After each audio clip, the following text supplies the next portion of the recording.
स्वागत है आप सभी का डेली 11 में। आज की अपनी इस वीडियो में हम पॉलिटी राजनीति से संबंधित विगत परीक्षाओं में पूछे गए प्रश्नों पर चर्चा करेंगे। यह प्रश्न आगामी सभी परीक्षाओं की दृष्टि से महत्वपूर्ण होंगे। शुरू करते हैं आज के अपने पहले क्वेश्चन से। हमारा आज का पहला क्वेश्चन है, भारत का संविधान मान्यता प्रदान करता है? ऑप्शन ए केवल धार्मिक अल्पसंख्यकों को, ऑप्शन बी पिछड़े वर्गों को, ऑप्शन सी अनुसूचित जनजाति को, ऑप्शन डी इनमें से कोई नहीं। यहाँ पर हमारा करेक्ट आंसर होगा ऑप्शन ए केवल धार्मिक अल्पसंख्यकों को। चलते हैं अपने नेक्स्ट क्वेश्चन पर। क्वेश्चन नंबर टू है हमारा, भारतीय संविधान का आप किस प्रकार वर्णन करेंगे? ऑप्शन ए विश्व में सबसे विस्तृत संविधानों में से एक, ऑप्शन बी विश्व में सबसे छोटा संविधान, ऑप्शन सी विश्व में अलिखित संविधान, ऑप्शन डी इनमें से कोई नहीं।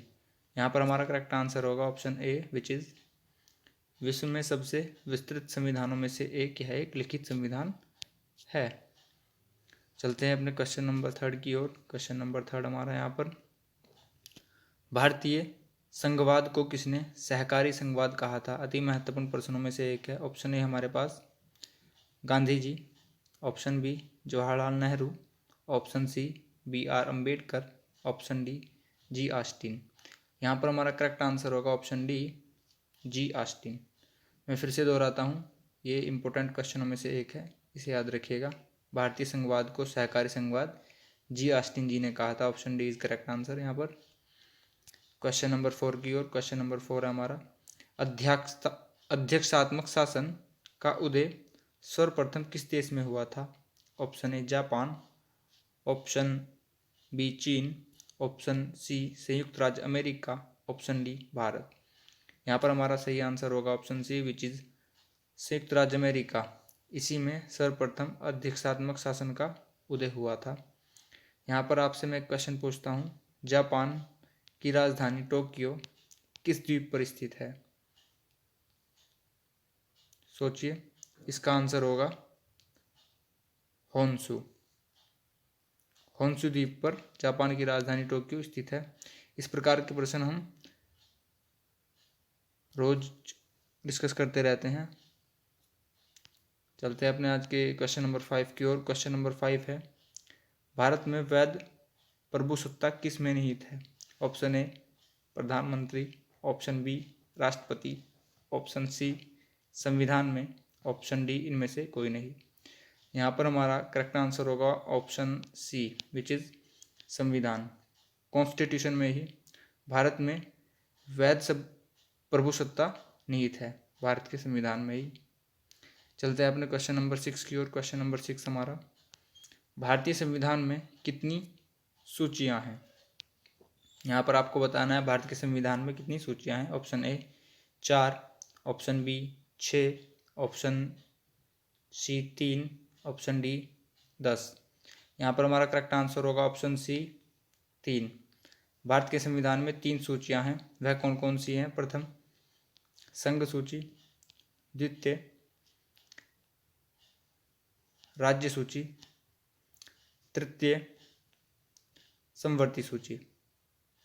इन्हें भी याद रखिएगा। चलते हैं आगे क्वेश्चन नंबर 7 की ओर। क्वेश्चन नंबर 7 है हमारा, भारत का संविधान अपना प्राधिकार किससे प्राप्त करता है? ऑप्शन ए भारत के राष्ट्रपति से, ऑप्शन बी भारत के प्रधानमंत्री से, ऑप्शन सी भारत की जनता से, ऑप्शन डी इनमें से कोई नहीं। यहाँ पर हमारा करेक्ट आंसर होगा ऑप्शन सी भारत की जनता से। भारत की जनता से ही भारत का संविधान अपना प्राधिकार प्राप्त करता है। आज का हमारा 8 क्वेश्चन है, भारत को एक गणराज्य मुख्य रूप में माना जाता है क्योंकि? ऑप्शन ए राज्यों का संघ होने के कारण, ऑप्शन बी राज्य अध्यक्ष का चुनाव होता है, ऑप्शन सी केंद्र शासित प्रदेश होने के कारण, ऑप्शन डी इनमें से कोई नहीं। यहाँ पर आपको बताना है भारत को एक गणराज्य क्यों माना जाता है। इसका करेक्ट आंसर होगा ऑप्शन बी, क्योंकि यहाँ पर राज्य अध्यक्ष का चुनाव होता है, इसीलिए भारत को एक गणराज्य के रूप में माना गया है। चलते हैं क्वेश्चन 9 की ओर। क्वेश्चन 9 हमारा, कल्याणकारी राज्य का उद्देश्य क्या है?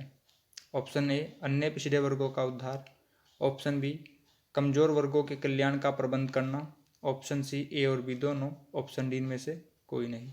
यहाँ पर हमारा करेक्ट आंसर होगा option B is correct answer, which is कमजोर वर्गों के कल्याण का प्रबंध करना।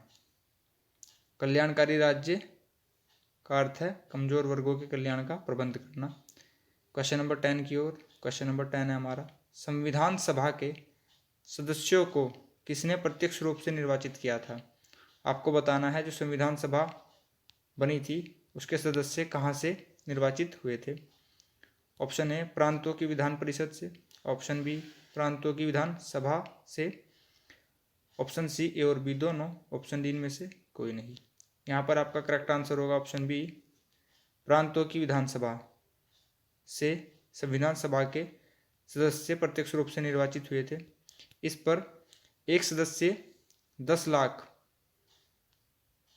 का प्रतिनिधित्व करता था।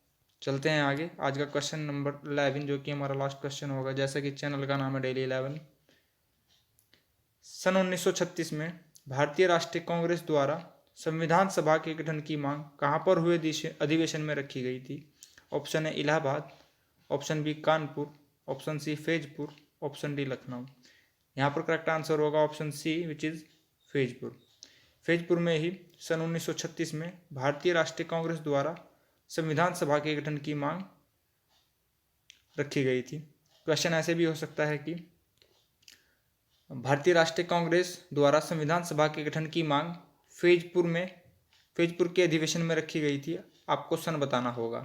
वहाँ पर ऑप्शन होंगे 1916, 1931, 1928, 1936। करेक्ट आंसर होगा 1936। आपको खुद को हर तरीके से तैयार रखना होगा, क्वेश्चन किसी भी फॉर्मेट में हो सकता है। हमारी आज की इस वीडियो में इतना ही। देखने के लिए बहुत बहुत धन्यवाद। Thanks for watching.